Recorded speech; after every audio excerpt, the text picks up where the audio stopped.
Good morning from the heart, June 20th, as a root out of dry ground. Isaiah 53 verse 2 says, "For he shall grow up as a root out of dry ground. He has no form or comeliness, and when we see him, there is no beauty that we should desire him." The people of Jesus' day could not see beneath the disguise of humility the glory of the Son of God. He was despised and rejected of men, a man of sorrows and acquainted with grief. He was to them as a root out of dry ground, with no form nor comeliness, that they should desire him. Christ reached the people where they were. He presented the plain truth to their minds in the most forcible and simple language.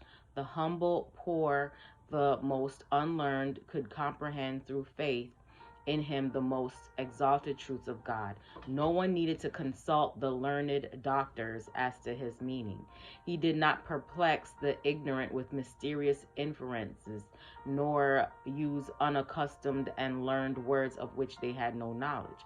The greatest teacher the world has ever known was the most definite, simple, and practical in his instruction. While priests and rabbis were assuring themselves of their competency to teach the people and to cope even with the Son of God in expounding doctrine, he charged them with ignorance of the scriptures or the power of God. It is not learning of the world's greatest persons that opens the mysteries of the plan of redemption. The priests and rabbis had studied the prophecies, but they failed to discover the precious proofs of the Messiah's advent, of the manner of his coming, of his mission and character. Those who claimed to be worthy of confidence because of their wisdom did not perceive that Christ was the Prince of Life. The rabbis looked with suspicion and contempt upon everything that did not bear the appearance of worldly wisdom, national exaltation, and religious exclusiveness. But the mission of Jesus was to oppose these very evils, to correct these erroneous views, and to work a reformation in faith and morals. He attracted attention to purity of life, to humility of spirit, and to devotion to God and his cause without hope of worldly honor or reward.